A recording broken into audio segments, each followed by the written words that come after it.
photography, video, and new technology. So we got to look before at the camera arts in general, and we focused more on photography in its invention and its applications to photojournalism and portraiture, and we looked at film, and so you guys have each written a film review, which was fun to think about. Here we're going to turn our attention to fine arts photography. We'll do just a brief reminder. When we first talked about the camera arts, we pointed out that it was developed in 1839 by scientists and inventors, and that its immediate uses were for documentation, portraiture, political campaigns. It was considered at first a tool for artists, but we weren't sure if it was going to be sort of a friend or foe to artists, if it was going to put them out of work or help them, and then began to question if photography could be an art medium in and of itself. In terms of photography as an art, some of the questions were these. Is photography an art or a craft? How much skill and technique is involved, and what's the nature of that skill and technique? Does it matter that it's not handmade? And at first, in the 1850s, that seemed like a much bigger issue, that art should be handmade by the artist. And then the concept of it being reproducible versus a rarefied singular object also seemed problematic. For most artworks, paintings and sculptures had been singular, or at least a very limited edition. With photographs in general, and certainly now in the digital age, in idea you could make infinite number. So that was an obstacle for considering photography as an artwork. And then in terms of how would photography relate to painting? It was sort of the other 2D media, the mistress, if you will. And there was questions of whether photography should draw from painting's tradition and try to do the same things of what was going on at the time in the 1850s of literary themes, mythological and religious themes, that kind of narrative. Or should photography begin its own tradition? So these were some of the questions at the advent of photography as a medium. We saw that some artists believed that photography should indeed draw on the roots of painting. So we had someone like Julia Margaret Cameron who wanted to create images of Cupid on the left or Ophelia on the right, to do these kind of narrative or supernatural or mystical kind of images. And even today, we still have artists that do some of those, what we might call more traditional type images. So here, Jeff Wall, a very renowned photographer, created this image called After Invisible Man by Ralph Ellison, the prologue, from 1999 to 2000. Hopefully some of you have read this amazing novel called Invisible Man. And it follows the character of an African-American male growing up, and I think in the 50s and 60s, and trying to make his way into an establishment in a prejudiced and white segregated world. And so this image relates to the storyline. It doesn't directly illustrate it, but certainly relates to the character's story and trial throughout that novel. Another one by Jeff Wall called A Sudden Gust of Wind is actually a remake, in a sense, of a hokusai woodblock cut. And, of course, the original was a Japanese woodblock cut where the image is much more shape-oriented and sort of flat. But an image from what was everyday life at the time for hokusai.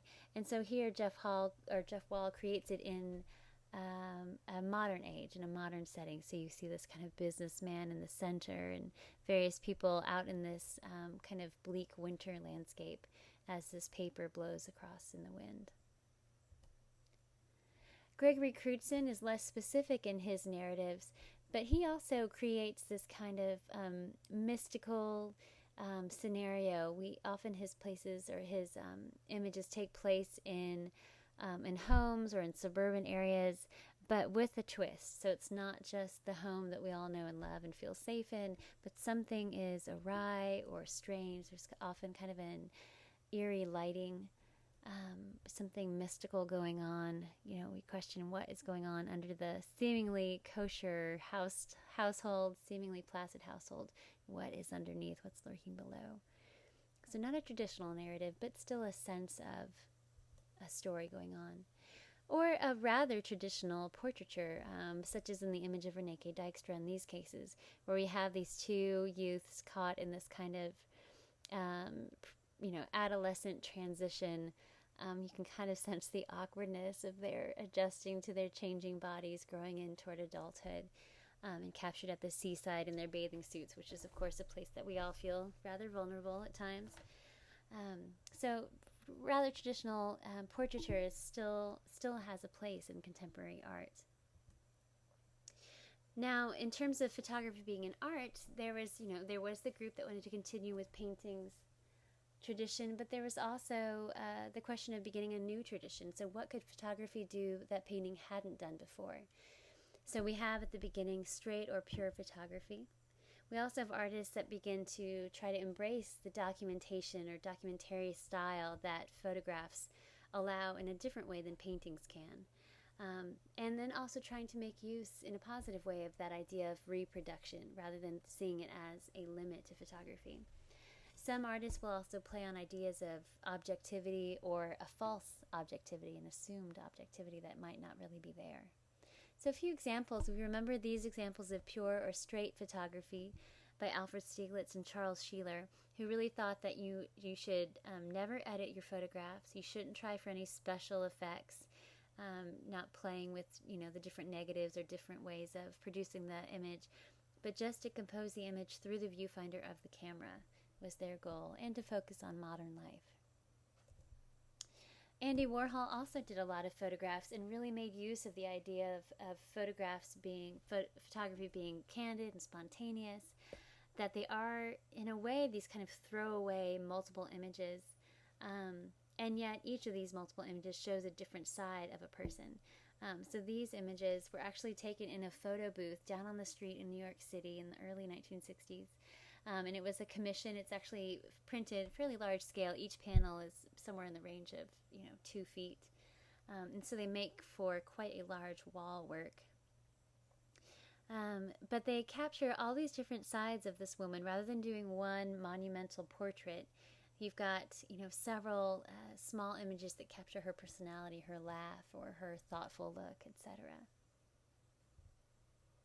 David Hockney, a British artist, also makes use of photography in its kind of essential candid quality and being able to mount up several different images, and of course having a nod toward film here where you could put these images in a linear format and get the sense of the person turning their head or moving in front of you. But here almost a cubist approach to photography where we're getting multiple points of view at once. Other artists decide to comment on cultural depictions that are already present through film and television characterizations of people. So in this case, Cindy Sherman looks at the way women are portrayed in film and TV and advertising in these works of hers from the 70s. And she gives us, kind of recreates, using herself as the model, recreates these various archetypes or stereotypes of women. So these are all 3 images of herself in different makeup and wigs and costuming. The top one, we have sort of the innocent co-ed. The middle left, the kind of small town girl comes to the big city. And then in the middle, the sort of what seems very maybe coy for today, or very not very salacious for today's standards, but kind of an old-fashioned centerfold, right? Woman in bra and underwear. So these different ideas of what a woman could be, or the stereotypes that were generated in film and media at the time. Barbara Kruger also uses mass-produced media images and really uses that quality of the kind of Xerox to Xerox in her posters and posters and images like this one, where she juxtaposes text with the photograph. And here, of course, is "Your body is a battleground," which is a direct comment toward women battling in the areas of feminism, trying to get equal rights for women, equal pay for women, equal opportunities. And this is later than the original feminist movement. This image is coming from 1989. And yet changes even now are still necessary between the genders in terms of equal payment and equal opportunities. And so her images have a definite political point of view. Now, it's interesting to think about some of the ideas against photography still going on even into 1979. Richard Hennessy, who was a painter, wrote this article called "What's All This About Photography" for Artforum magazine. And so he has some thought-provoking and interesting statements, things like this. He says, photography has influenced painting, but, quote, photography lies at the bottom of the visual food chain. Artists have had to deal with the cheapening effect on imagery which the proliferation of visual material, film, photography, and television has had. Or again later, photography as visual snack food, a medium that will not allow greatness, in which a practitioner can only hope to rise to technical competence and the small pleasure of small poetry. He says that photography lacks human touch and the spiritual associations of human touch. And he points out the difference between painting and photography in this way. He says, through the hand, painting presents us with an image of the world reconstituted. It makes use of all modes of sensorial knowledge, tactile, oral, auditory, even olfactory, to supplement the visual. Whereas photography is only able to provide us with information derived from light. Painting provides us with an image of the interrelationship of the senses in the synthesizing and constructing activity of the human brain. So he's pointing out that, when a painter creates an image, they are working with multiple senses. They're listening and looking at the same time. There's the smell of the paint. There's the thickness of the brushstroke. There's all these different qualities that the audience member might still get some of when they look at the final image. But he believes that photographs are very flat in their final image. He lastly says, industrialization has desensitized us to the importance of the handmade. It's a decline in taste, he says. Now, these are really interesting sentiments. I mean, one, it might be interesting to some of us that someone could feel so strongly against photography. It's interesting to consider how much do we care about that handmade quality of a painting in his example versus photography. And do we agree or disagree that industrialization has desensitized us? Should that matter? Or can we get something different out of photography? I think over time, and since even 1979, when Hennessy was writing, many people would say that we have found a lot of value in photography, that yes, it is different from painting, but it has other possibilities. That there is something unique to seeing this photographed landscape rather than a painted landscape, or that there can still be mystery and magic and humanity expressed through a photograph like this of Sally Mann taking an image of her own children and family, that there is still mystery and magic in photographs in a way that can also be present in paintings. Photography does have a unique relationship to perceived or assumed objectivity. So it can be interesting to see the work, in this case, of Andreas Gursky. If we saw this as a painting, we might think, well, the artist might have altered it, might have edited it in different ways. But when we see this as a photograph, we take it as fact, as truth, and we look at this 99-cent store and are amazed, maybe interested, maybe horrified by the representation of these kind of stores, this kind of warehouse type store that's just filled with so many objects and products and so many things screaming for your attention. You see all the bright colors, all the different logos and packaging that's all trying to get your attention and get you to spend money. Or this image of the Chicago Stock Exchange, just to see the wildness of how packed of an image this is, how many people, how many different colors they use to organize the various roles that are being played on the stock market floor. Or using objectivity in a way that we don't usually see it. So these two images are by Reneke Dijkstra, who we saw the beach portraits earlier of the two youths in their swimsuit. Here in this case, she gives us kind of this more stark, seemingly objective point of view on motherhood and new motherhood. So these are mothers that have just given birth within the last day or two before being photographed. And often motherhood is kind of shrouded in this kind of super saccharine or very sugary, idealized portrayal. And yet here we have just a very truthful portrayal, not trying to make it look wonderful or horrible. She just gives us the mothers and their babies just standing, standing in front of a blank wall. And you have just a very honest look on both of their faces, and the honesty of these bodies in transition, of these new lives in the world, the beauty and the complexity of that relationship. So kind of a refreshingly honest portrayal, I think. Or also questioning photography and fact. These images by Thomas Demand are very fascinating because, again, we take them as objective truth, that these are photographs of a business office, let's say, a storage room, a desk out of order. But actually, these are all paper sculptures. So this is all just folded paper. These copy machines and what seems to be a whole room, light fixtures, columns, everything are just tiny paper sculptures. They're not even, monumental, not life-size or nearly life-size. So it's interesting to see something fool you, and not through Photoshop or using different special effects, but just something created and photographed in such a way that we really believe it as being true to life. There's also abstraction in photography. People like Stéphane Coutier give us this image of a apartment building, but it also becomes this abstract composition. You can let your eye kind of play hopscotch between the light blue squares or between the dark red squares or the black ones. And it kind of jostles our eye all the way about this composition. It almost feels akin to maybe a minimalist composition. Or here again.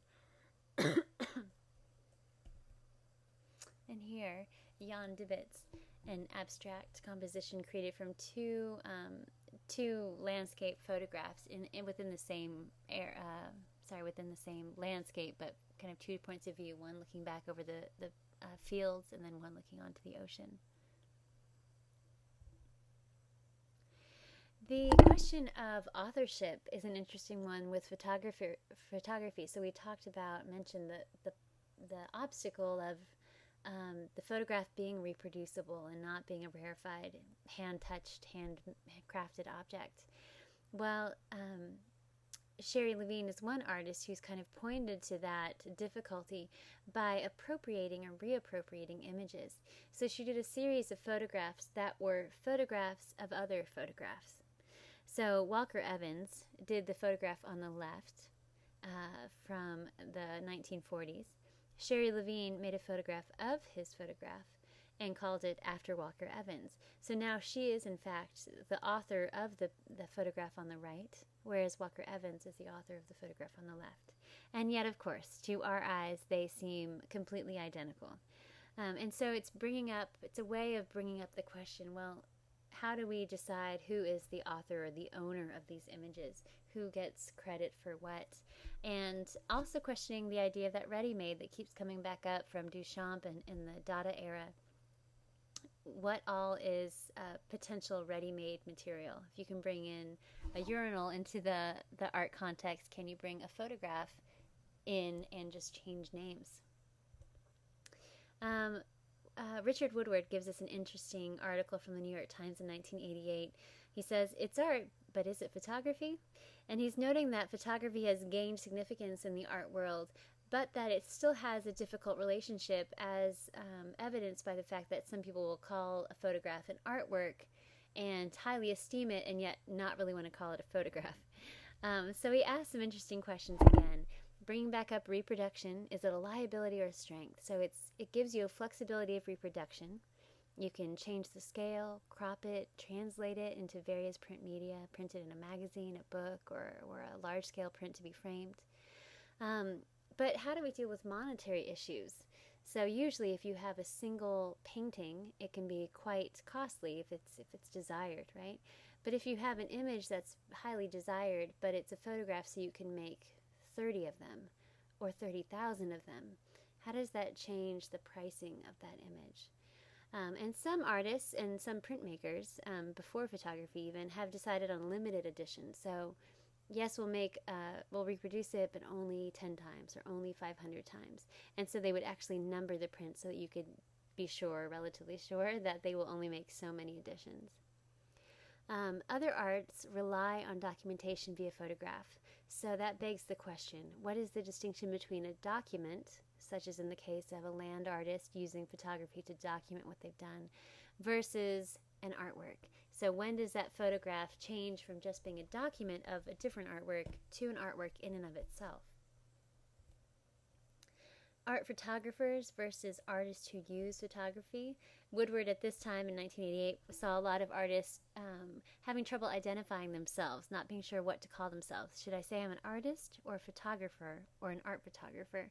And each of these started to have different connotations, where most people wanted to call themselves artists and were a little baffled or reticent to call themselves photographers specifically.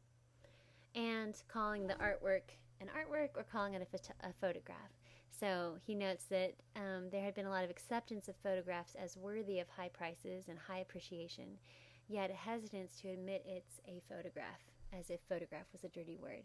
So I think even since 1988 till today, we've seen a bigger change, that photography is more and more welcome all the time in the art world. But it's interesting to see that that's been a slow progression over the last 150 years or more. Woodward uses the example of the Starnes twins, who create these kind of images that are photographs, and yet they try to make them into rarefied objects, so that the images have been printed on a variety of kinds of paper. They've been put into these sequences where even the ruffling of the pages and the way that they're actually used, they've used Scotch tape and staples to hinge them together, that those become part of making it a unique artwork rather than just one more of a reproduced edition. This example, also by the Starr twins, called Double Mona Lisa with Self-Portrait from 1986, was noteworthy, especially in that it sold for $50,000 to the Museum of Fine Arts in Boston in 1988. And at this time, it was one of the highest prices for any living photographer. And that's particularly noteworthy because the Starnes twins, two brothers that are twins, were only about 24 or 25 at the time. So very, very young, pretty fresh out of college students who were awarded this kind of a price for their work. Painting and photography have come into some harmonious relationships in the artworks of certain artists, like this piece by Gerhard Richter, where he's taken a photograph but put this very painterly, thickly painted skyscape on top of it. Or this image, also by Richter, a German-born artist, now reaching his 80s, where it is actually hand-painted, entirely a painting here, but it's obviously trying to quote an old photograph, so he's blurred it in the way that a photograph would be blurred. And so this is a kind of photorealism, even though it actually is not realistic. It actually is photorealistic in that it's copying a photographic technique. And then other artists who are referencing other types of technology, so people like Albert Olin, who actually will include sort of in his hand-painted oil paintings, he'll have lines that feel pixelized or shapes that feel pixelized, or techniques that look like various techniques that you can do on Photoshop. So in this case, art is quoting technology. Art's quoting photography or even digital technology. Now lastly, and more briefly, we're going to just highlight video as an art form. It's certainly from photography, it was natural for artists to move into video. When you look at video art, it's quite a different experience from watching a film or a movie. Most often with video art, we don't see full narratives. And very often they use a different cinematographic quality. So you might find with video art a more grainy quality, more handheld quality than what we have become used to in kind of Hollywood film styling. So it's a different aesthetic. One of the early video artists was Namjoon Paik, who realized that video had an artistic capability, that it was a part of our everyday life, something that we were used to looking at and used to analyzing it. It was also having a huge effect on culture in our individual personal lives and our cultural society. And so he thought of it as perfectly valid. He did kind of humorous pieces like this where the Buddha is meditating on an image of himself. It's the image in the small TV there is actually a live feed from the camera behind it. So there's a video camera filming the Buddha statue, which is of course entirely still. And then the statue seems to be meditating on an image of himself. So there's this kind of closed network, this closed circuit of the video to the statue to the TV. Kind of an ironic or humorous piece there. Or this piece, kind of reflecting on the way that TV and video have become a major socialization fixture in our country, in the U.S., bringing us into, in some ways, a closer relationship from East Coast to West Coast and North to South, at the same time as maybe being a preoccupation that actually separates us as individuals. Maybe we're in less closer relationships because we spend a lot of time watching media and maybe sort of escaping from our lives and escaping from relationships. Bill Viola is another prominent video artist, and this is just a clip from one image that he made, one film that he made called 5 Angels for the New Millennium from 2004. And this is a really enchanting video piece. It actually, when you enter a large dark room at the museum, there's actually 5 different screens that each present these quote-unquote angels. In Viola's work, he often uses water as a metaphor for birth and life and renewal, and also for death. So in the 5 Angels for a New Millennium, as you look around the 5 screens, you'll be looking at images of maybe still water, and then suddenly, one at a time, a person will either erupt from the water and rise up, or descend and plunge into the water and rise down. And then the figure will pass by and the water will become placid again, and then you wait in this quiet, dark room for moments to go by until you start hearing the bubbles of another eruption, and then all the viewers, all the audience runs over to that screen and watches that angel emerge again, and then it goes quiet again and you wait. So there's this nice kind of cyclical nature of watching and waiting and moving between the various screens one after another. Gary Hill also uses video in a unique way where he attached videos to or recorders to different parts of his body, and then exhibited them in this way, so that you have a crucifix. Basically, he videoed his head, hands, and feet as he walked through this kind of trial, this natural landscape, and it's sort of an homage to the trials of Christ, as he had sort of this trial walking through the landscape. So a way of kind of humanizing an abstract idea. And lastly, Shirin Neshat is an artist of Iranian descent who had lived in the U.S. for several decades before she returned to Iran, and was very shocked by the culture that she found there since her early youth. And so she began with this series, The Women of Allah, in photographs, and then became interested in making them and other images into film. So she was interested in the idea of what it means to be a woman, or ideas of femininity in a fundamental Islamic society, and the difficulties that would create between what it means to be a free-thinking, thoughtful, powerful individual in a culture in which you are not allowed to be free-thinking or powerful or individual. And so many of her images were like these, where they juxtaposed the human body with a weapon and the Persian script. And then also she created these films where she also usually has 2 screens at the same time, and most of her work is non-narrative, so it's not a storyline exactly, but the juxtaposition of images of the male experience and the female experience in these fundamental Islamic societies, the different rules that apply and the kind of double standards that apply to the genders in these cultures. I would really encourage you to look at some of these artists that we've looked at, Bill Viola, Gary Hill, Shirin Neshat, and others of the photographers, to get a better idea of what these arts can look like, especially with video. Of course, it's important to see not just these still framed images, but to watch videos of them. A couple of helpful links might be the Museum of Modern Art has a helpful link on video art. PBS's Art 21 again has good clips on Sally Mann and Cindy Sherman, and then there's also a link to some of the video work of Namjoon Paik, and a video piece by him.